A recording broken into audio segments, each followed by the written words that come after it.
He pretended to be blind for 5 years, until this happened. Mark was an only child who lived with his parents in the suburbs. He always wanted to be special and unique. 30.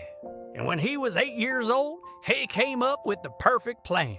Mark decided he would pretend that he couldn't see anything and that he was completely blind. It seemed like a great idea, but it turned out to be quite difficult.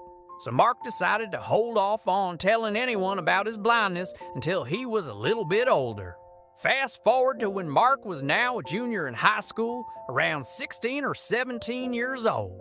That's when he finally told his parents that he couldn't see anything anymore. His mom and dad were shocked and confused.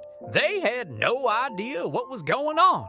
How could their healthy and strong son suddenly go blind? They immediately took him to the hospital where doctors performed a series of tests. However, after everything, the doctors told them that there was nothing wrong with Mark's eyes and that he could see just fine. This didn't make any sense to them. If Mark said that he couldn't see, then why did the doctors say that he could? What was really going on? Mom, Dad, I really can't see anything. It hurts my eyes to keep pretending. Please believe me. Mark pleaded with his parents, but they just shook their heads and told him that they knew he was lying. We raised you better than this. Why would we ever suspect that you were lying to us? Mark's mother asked him, but Mark insisted that he wasn't lying. I really can't see. Why wouldn't I want to have the ability to see? His mother sighed. She thought about what he had just said and realized that she might have been wrong. Why would someone willingly give up their sight? It didn't make any sense. She decided that she needed to do more research on this topic so she could understand why Mark was doing this. She spent hours on Google searching for answers and stumbled across something called the blind spot. The blind spot is a part of our visual field that we cannot see because it doesn't connect to the brain. It's amazing how something so simple can have such a huge impact on our everyday lives. When she learned all about this phenomenon, she went back to her son and explained it to him. Mark, honey, I think I know what's happening to you. Let me show you something, she said.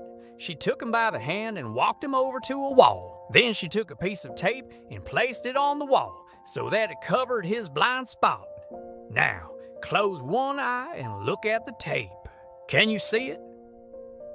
Mark closed his eye and looked at the wall, but he saw nothing but darkness. It looks like you were right, Mom. I can't see anything. I tried so hard to hide it from you guys, but I just couldn't take it anymore, he admitted. Why didn't you tell us sooner? We could have helped you if you had just come to us, his mother said. But Mark just shook his head. He was too ashamed to admit the truth. He had been pretending to be blind for so long that he actually started believing it himself. He was afraid that his parents would be angry at him for lying to them for so many years, but they weren't mad at all. In fact, they were very proud of him for being so brave. You didn't have to tell us, Mark. We would have understood if you hadn't wanted to share it with us. But it's okay now. We're here for you and we'll help you through this, his father said. Mark felt relieved. He had been carrying this burden alone for far too long, and it felt good to finally share it with someone else. The next day, Mark went to school for the first time since he had told his parents the truth. He was nervous, but his friends were there to support him. Hey, Mark, glad to see you finally got your eyesight back. You look great, one of his friends said. Mark smiled but quickly changed the subject. He didn't feel like talking about his blindness. He just wanted to move on and forget about it. But unfortunately, everyone at school heard about what had happened to him, and they all wanted a piece of the action. Oh, you're the blind kid, right? Do you want me to read your homework for you? A girl from his class said. Mark rolled his eyes. He hated people like this. They only wanted to befriend him because they thought he was different. But there was one person who didn't care about any of that. A girl named Sarah approached him. Hi, Mark. I heard what happened to you, and I wanted to say sorry. I'm sorry I didn't believe you when you told me you couldn't see. I should have been more supportive, she said. Mark blushed. He had never seen Sarah as anything more than a classmate before, but now that he thought about it, she was pretty cute. Maybe having a blind spot wasn't such a bad thing after all. Over the next few weeks, Mark started feeling like his old self again. He was happy to be able to see the world around him, but he also learned something important. It doesn't matter if you're blind, deaf, mute, or anything else. What matters is how you react to it. You can either give up and let it define you, or you can fight back and live your life the way you want to. Mark chose the latter. He didn't let his blind spot bring him down. Instead, he used it to make him stronger. One day, while Mark was walking home from school, he saw a group of kids gathered around a man who was sitting on the ground. Mark was curious, so he walked over to see what was going on. "What's happening here?" Mark asked.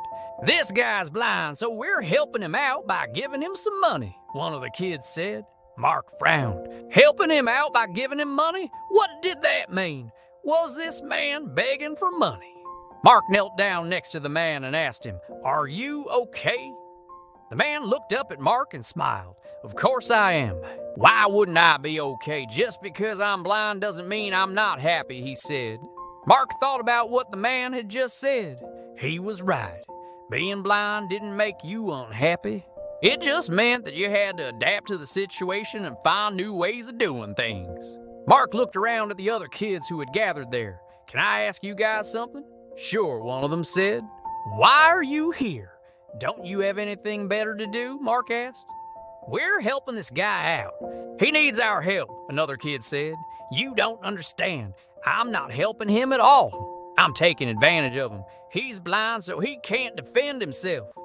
And if I give him some money, I get to feel good about myself. It's a win-win situation for me," the kid said. Mark was disgusted. These kids were scum of the earth. Taking advantage of someone weaker than them, it was beyond stupid. Mark stood up and confronted the kid. "You're a jerk. Leave him alone," he said. The kid laughed.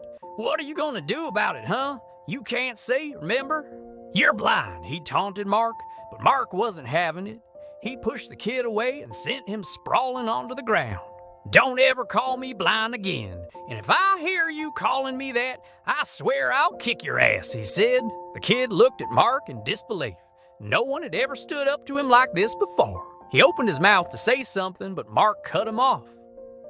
"Get out of here before I change my mind about kicking your ass," he said. The kid got up and ran away as fast as he could. Mark turned back to the man and asked him, "Are you okay?" "Yeah, thanks for helping me out, Mark." "Most people don't have the guts to stand up to those jerks. You're a true hero," the man said. Mark blushed. He didn't do it for the recognition. He just couldn't stand to see someone being taken advantage of. As Mark continued to walk home, he realized that he had made the right decision by telling his parents the truth. Sure, it was scary at first, but in the end, it made him feel like he was living his life to the fullest. He was able to see the world around him, and he wasn't afraid to stand up for what he believed in. Mark had truly learned the meaning of courage.